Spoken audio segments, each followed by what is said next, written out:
Welcome back to the Deep Dive. Today, we're diving right into the heart of early Roman power.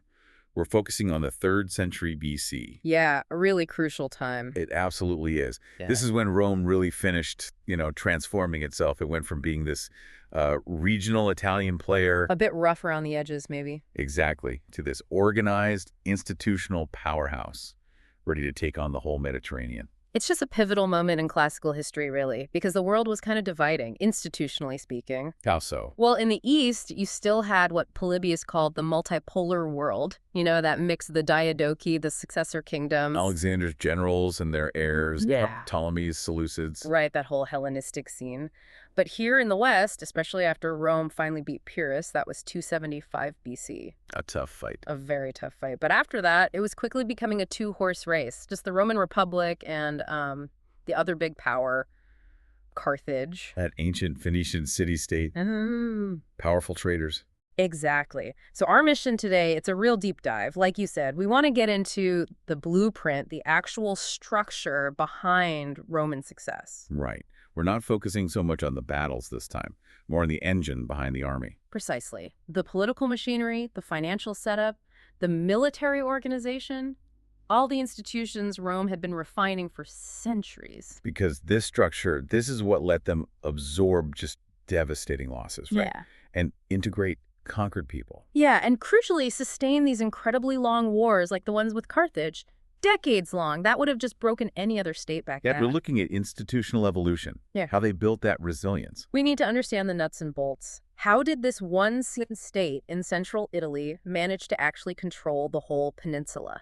What systems did they come up with? To manage this, explosion of territory and people. Exactly. Manpower, especially. That's key. And the scale of that growth, I mean, the numbers leading up to the First Punic War in 264 BC, they're just staggering. You really are. Think about it. The Republic starts in 509 BC. Roman territory is tiny, maybe 800 square kilometers. Something like that, yeah. Very localized. Fast forward to 264 BC, just before the war with Carthage. The Ager Romanus, the actual Roman land, it's ballooned to over 26,000 square kilometers. That's huge. Basically, all of Italy south of the Arno River. And it's not just land, is it? It's the people. No, that's the critical part.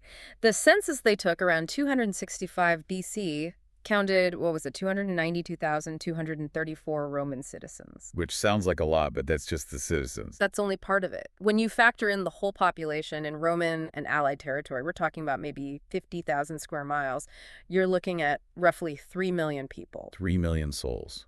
Whose labor, whose loyalty Rome could now tap into. Managing that, it's a massive undertaking. It demanded serious logistics, right? Mm. And serious investment, especially for a city that was becoming a major metropolis. Absolutely. You can see it in the infrastructure they started building. This is when Rome really becomes a public works state. Like the aqueducts and roads. Exactly. Think about needing water for a growing city, needing roads to move troops and supplies fast. Appius Claudius Cacus, a major figure back then. Right, the sense. He commissioned the first aqueduct, the Aqua Appia, in 312 BC, and the famous Via Appia, the highway south to Capua. Same guy, same time. That road is legendary. Still parts of it around today. And then, after they beat Paris, they took the spoils from that war. Must have been significant. Huge! And they invested it right back into infrastructure. The Aqua Aniovitas, another big aqueduct built in 272 BC. You just can't run a big state, project power, move armies without this kind of massive coordinated effort.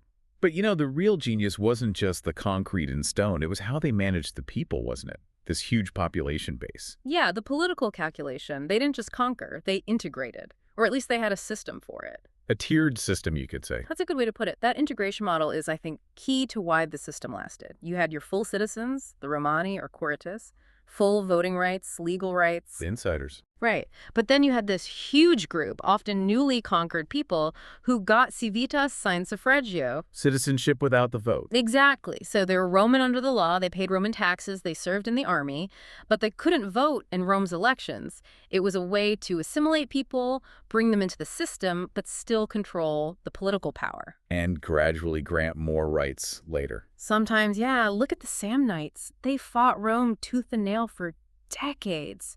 Fierce enemies. Right, the Samnite Wars were brutal. But finally, in 268 BC, they got full Roman citizenship. just a few years before the Punic Wars start.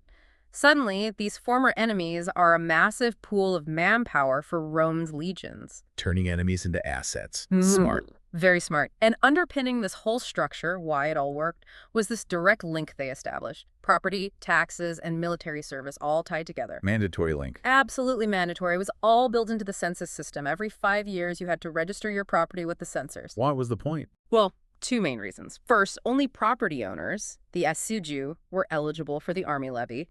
Second, only they paid the main direct tax, the tributum. And that tax money went where?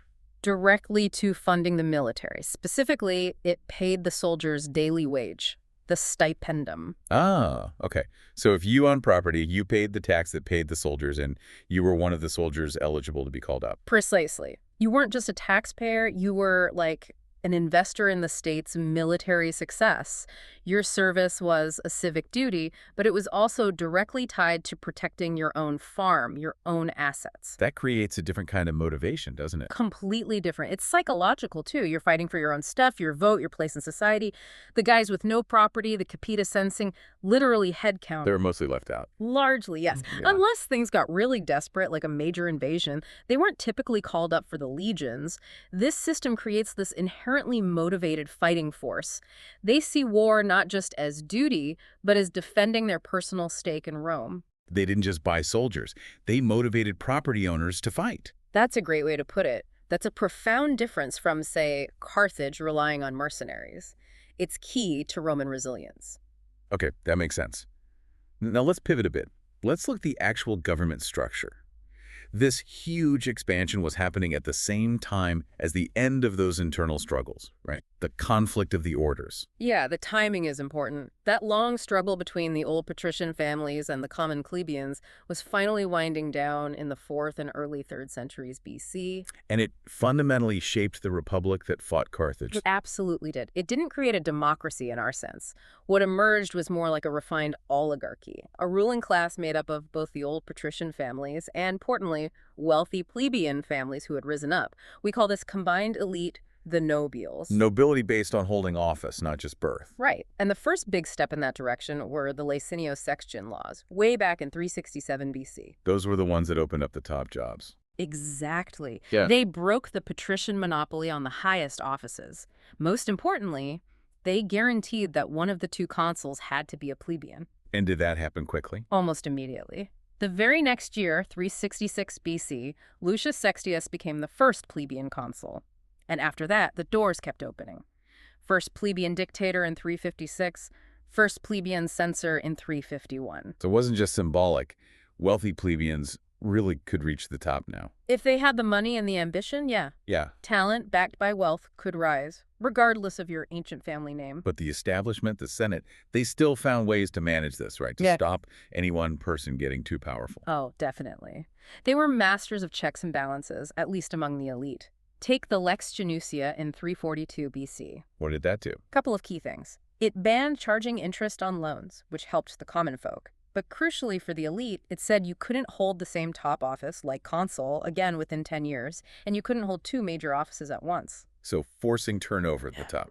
Exactly. It was meant to prevent anyone from dominating high office year after year. It encouraged the arrival of new men homines novi from those wealthy plebeian families into the rotation. Although I suppose in wartime they might bend those rules. Oh, they definitely did. When you're facing Hannibal, you want your best general in charge, even if it's his third consulship in 5 years. But the principle was there. Now this is where it gets a bit tricky, I think. The shifting balance between the popular assemblies and the Senate. Who actually made the laws? That tension is really what defines the Middle Republic. You track it through these key pieces of legislation.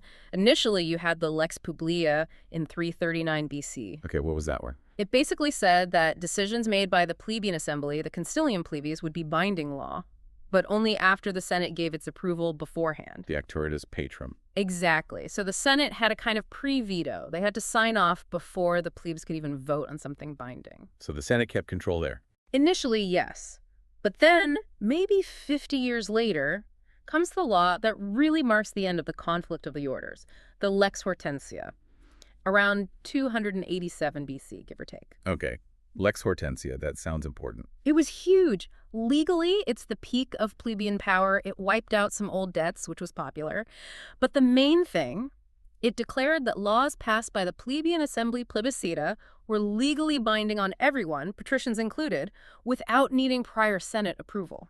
Wow, okay, so that removed the Senate's veto. Technically, yes. It massively boosted the power of the plebeian tribunes and the popular assemblies, at least on paper. So then why? Why did the Senate still seem to run the show? If they lost that legislative power, how did this body of 300 guys, mostly ex-magistrates, stay as the center of gravity? Because the Senate's power wasn't just about passing laws, it was deeper, more fundamental. In what way?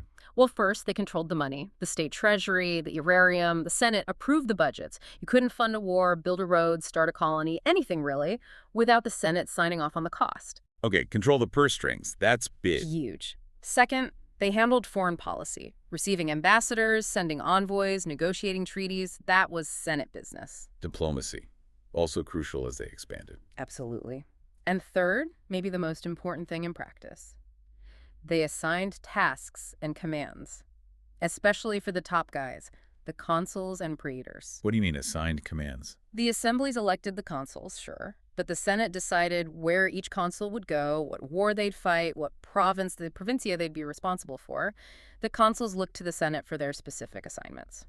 So the Senate directed the state's resources and its military efforts. Exactly. So while the assemblies could pass laws, the Senate controlled how those laws were implemented, where the money went, and who did what.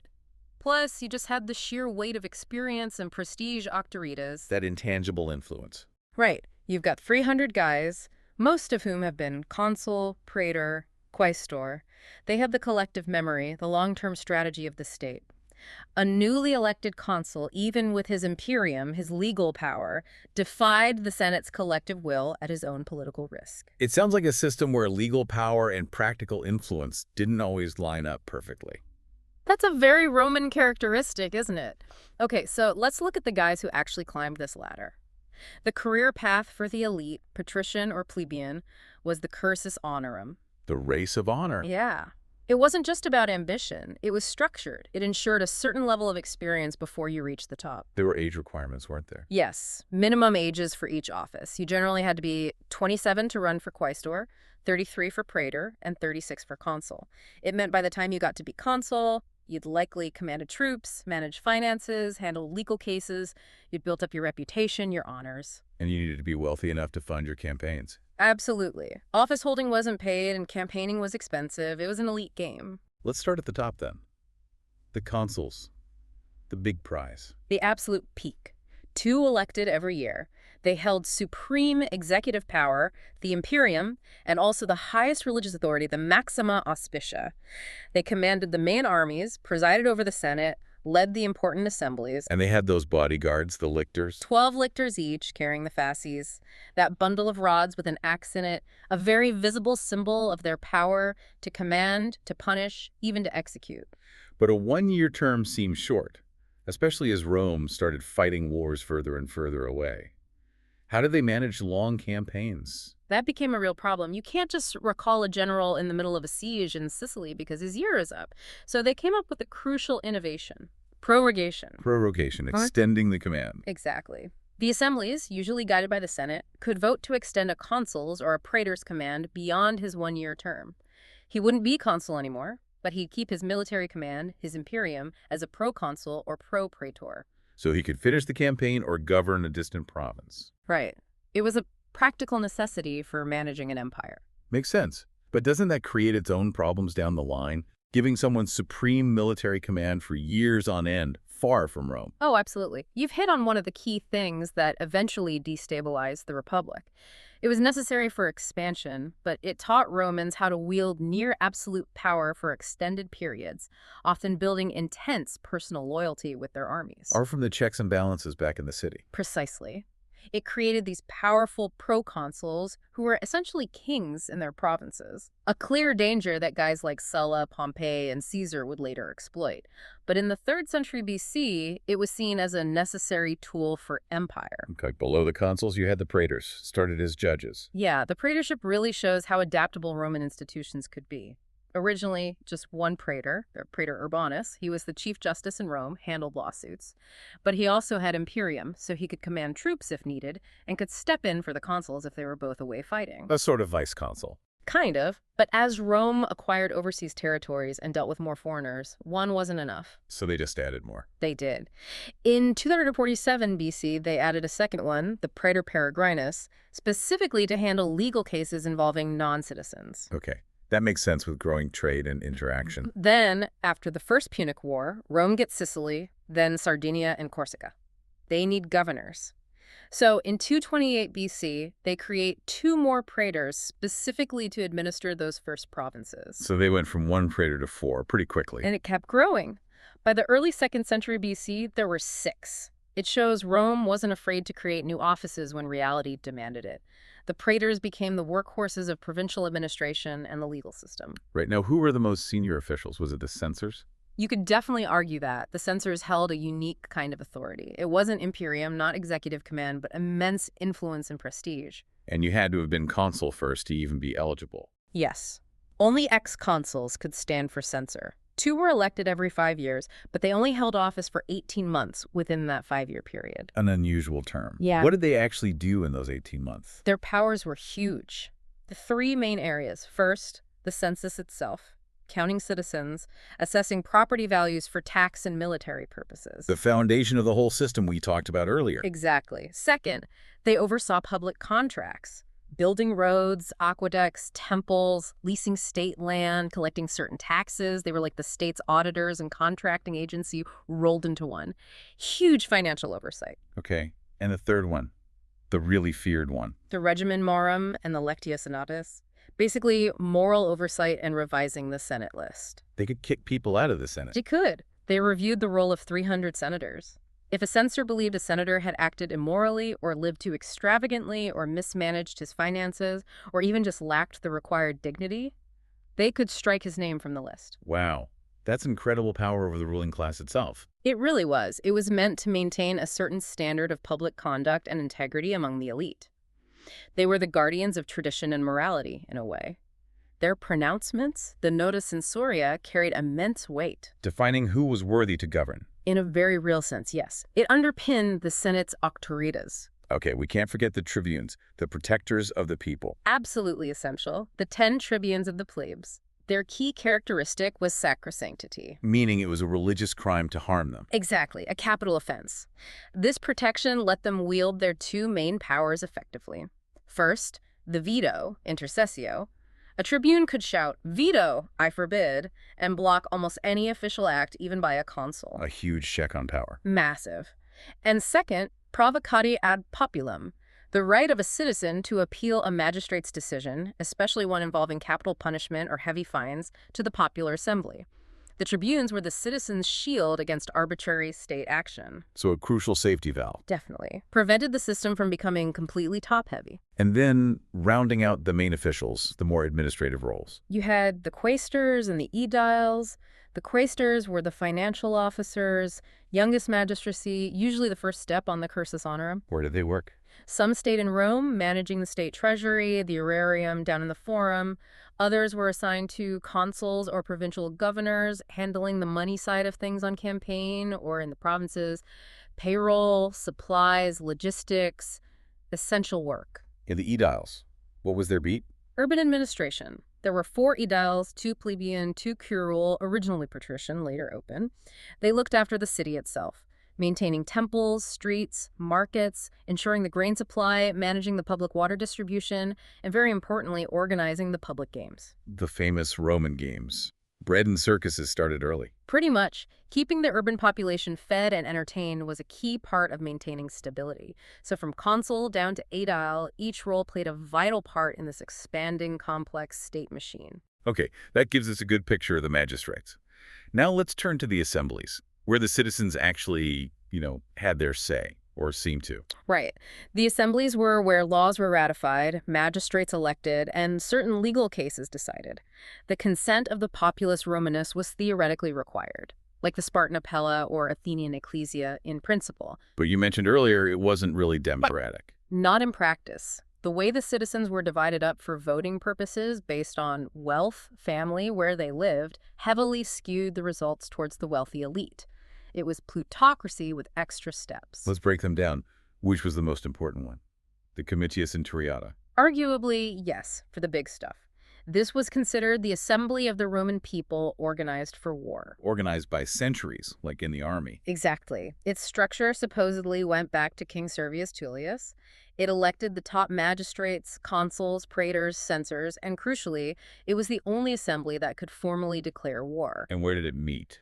Because it dealt with military matters and elected officials with imperium, which couldn't be held inside the sacred city boundary, the primarium, it had to meet outside the city walls, on the Campus Martius, the field of Mars. Okay. And how did the voting work? How was it biased? It was blatantly rigged by wealth.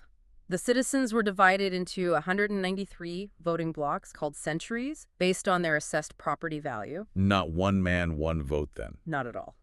The richest citizens, the first-class guys with property over 100,000 asses, plus the cavalry, the equites, also super wealthy, controlled a majority of the centuries right from the start. I think it was 98 out of 193 centuries. So wait, if the wealthiest groups all voted the same way, they could decide the outcome before anyone else even voted. That's exactly how it worked. Voting went by century, starting with the wealthiest. Once a majority of centuries, 97, was reached for a candidate or a proposal, the voting stopped. So if you were a poor citizen in the lower classes, Your vote rarely, if ever, actually counted in the Comitia Centuriata. You might show up, but the decision was likely already made by the time they got to your property class. that's hardly democratic. It was designed to give the appearance of popular consent while ensuring the wealthy elite maintained control over the highest offices and decisions of war and peace. They even had a thing called the Centuria Prerogativa. What was that? One century, chosen by lot from the first class, voted first. Its vote was seen as an omen and often influenced how the other wealthy centuries voted, further reinforcing the predictable outcome. Okay, so the Comitia Centuriata was powerful but heavily skewed. What about the Comitia Tributa, the tribal assembly? Right, this one was organized differently, based on geography, not wealth directly. Citizens voted according to their tribe. Like districts. Sort of. There were 4 urban tribes for people living in the city, and initially many more, eventually settling at 31 rustic tribes for landowners outside the city, making 35 tribes in total by the late 3rd century. And what did this assembly do? It elected the lower magistrates, the quaestors and aediles. It also voted on some types of legislation and handled certain public trials, usually those involving fines. Was it more democratic? A bit, maybe, but still biased. Because there were far more rustic tribes than urban ones, landowners had much more weight than the often poorer population concentrated in the city. You needed a simple majority of tribes, 18 out of 35, to pass something. So still favoring the property classes, just in a different way. Exactly. Land ownership was still key. And was there a third assembly? Yes, the oldest one, the Comitia Curiata, based on ancient kinship groups called curiae. What did it do by this period? Honestly, by the 3rd century BC, its functions were almost entirely ceremonial. Its main job was to formally grant imperium to the newly elected consuls and praetors by passing a law called the Lex Curiata de Imperio. It was a necessary legal step, but basically a rubber stamp. Its real power had faded centuries earlier. So 3 assemblies, but the system was really designed to keep power with the wealthy landowners and the established elite, primarily through the Senate and the Comitia Centuriata. That's the core of it, a system that looked popular but was oligarchic in practice. Okay, we've got the political framework. Now let's shift to the sharp end. The military, the engine that actually did the conquering. Section 5. Yeah. The consular army. Right. The machine that Rome pointed at its enemies. And its ability to mobilize this machine year after year was just astonishing. Standard practice was 2 big armies every year. Typically, yes. 2 consular armies, each commanded by one of the year's consuls. Highly organized, standardized forces. How big are we talking? What's a full consular army? Okay, so a standard consular army usually consisted of 2 Roman legions made up of citizens and 2 similarly sized units of allies called Alae Sociorum, or Wings of the Allies. So 4 big blocks of troops. Roughly. Each legion was about 4,200 infantry and 300 cavalry. The allied alae were usually comparable, maybe slightly larger, especially in cavalry. So one consular army might be around 16,000, 20,000 men. But for a major war, they'd field both consuls' armies together. Often, yes, or even double that. The standard full mobilization for a major conflict was often 4 citizen legions and 4 allied alay. So you're looking at maybe 32,000 to 40,000 infantry, plus around 3,000 cavalry. And remember, this is the force they could raise annually. That capacity to regenerate forces is crucial. Let's break down the legion itself. The citizen part. Who led it? Okay, each legion of 4,200 foot soldiers and 300 horsemen was commanded by 6 military tribunes. 6 commanders for 1 legion. How did that work? They were elected officials, usually young men from the wealthy equestrian class, expected to have some military experience, maybe 5–10 years. But the command actually rotated between these 6 tribunes. They'd each command the entire legion for about 2 months during the typical 6-month campaign season. Wait, they swapped command every 2 months? That sounds potentially chaotic. How did anything get done consistently? It does sound weird to us, doesn't it? But you have to remember 2 things. First, the overall commander was the consul, or praetor, who had the supreme imperium. The tribunes were subordinate to him. Second, the real continuity and professionalism came from the non-commissioned officers, the centurions. Ah, the backbone of the legions. Absolutely. While the tribunes rotated, the centurions' experienced, long-serving soldiers promoted from the ranks provided the day-to-day leadership and tactical know-how within the smaller units. The most senior centurion of the legion, the centurio primipuli, or centurion of the first file, was a hugely respected veteran. He effectively acted as the legion's senior NCO and advisor to the tribunes. Okay, that makes more sense. Stability from below. And the fighting unit itself was the maniple. Yes, the maniple system. This was Rome's tactical genius, replacing the older, rigid phalanx. Manipulus means a handful. How did it work? The legion was drawn up in 3 lines, based on experience and equipment, in a checkerboard pattern, quincunx. Each line was made up of maniples. There were 30 maniples in a legion. And the size varied? Yeah. The frontline troops, the younger hastati, and the second line, the primate principes, were in maniples of 120 men. The third line, the older veteran triarii, formed smaller maniples of 60 men. What was the advantage of this checkerboard? Flexibility. Unlike a solid phalanx, the gaps allowed lines to fall back through each other or units to move out to the flanks. Each maniple could operate somewhat independently. It made the legion incredibly adaptable on uneven terrain, much better than the big phalanx formations of the Greeks or Macedonians. Each maniple was broken down further. Into 2 centuries, each commanded by a centurion. So 120 men in a maniple meant 2 centuries of 60. 60 men meant 2 centuries of 30. A very modular system. Very. Allowed for precise control and maneuverability. Now, what about the allies, the socii? You said they provided about half the army. At least half the infantry, and often the majority of the cavalry. Their contribution was absolutely vital. Rome couldn't have fielded such large armies without them. How were they organized? Were they just mixed in? No, they fought in their own units, the Alae Sociorum, usually flanking the citizen legions. An ala was roughly the size of a legion and was made up of cohorts, maybe 10 to 15 cohorts per ala, each around 500 men. And these cohorts were from specific allied cities or peoples. Yes, often organized based on their origins, Samnite cohorts, Latin cohorts, Etruscan cohorts, etc. They fought using their own traditional methods sometimes, but increasingly adopted Roman equipment and tactics. Who commanded them? They were led by their own local officers called praefecti, usually local magistrates, but overall command of the allied wing rested with Roman officers, also called praefecti sociorum, appointed by the Roman consul. So Roman oversight, but using local leadership. Right. And Rome often skimmed the best troops from all the allied contingents to form a special reserve force under the direct command of the consul called the Extraordinaria. Being chosen for that was probably quite prestigious. This whole mobilization process, it sounds huge, but also routine. It became incredibly efficient, almost bureaucratic. When it was time to raise the army, the consuls determined the numbers needed. They'd summon the chief magistrates from all the allied towns and cities across Italy, give them their quotas, and expect them to deliver the troops. And the soldiers brought their own gear. Mostly, yes, especially the citizens. Based on their property class from the census. The state provided the pay, the stipendum, but the initial equipment was largely the soldiers' responsibility. This whole system meant Rome could, if needed, muster a massive army incredibly quickly, sometimes in just a couple of weeks. Okay, this detailed picture of the Roman machine, political, institutional, military, leads us to the final point. How did this compare to Carthage? Why did Rome's setup give it the edge in that long struggle? It really boils down to 2 things, I think. manpower depth and institutional resilience. Manpower first. You mentioned the numbers earlier. Yeah, Polybius gives these almost unbelievable figures for around 225 BC, just before the Second Punic War. He estimates Rome and its Italian allies could potentially draw on a pool of about 770,000 men fit for service, 700,000 infantry, 70,000 cavalry. 770,000. That's astronomical for the ancient world. It's a staggering number. Now, they never mobilized that many at once, of course, but it represents this immense strategic reserve. It meant Rome could suffer defeats that would have utterly destroyed any other state. Think of battles like Cannae, where they lost maybe 50,000 men in a single day. Catastrophic losses. Unimaginable. But Rome could absorb that, levy new legions the next year from this vast pool, and just keep fighting. They had a seemingly bottomless pit of citizen and allied manpower willing to serve. Okay, so manpower is the huge Roman advantage. What about Carthage's structure? How did it compare politically? Carthage was different, often described as an oligarchy, maybe a timocracy ruled by the wealthy. Power wasn't as distributed institutionally. Who held the power?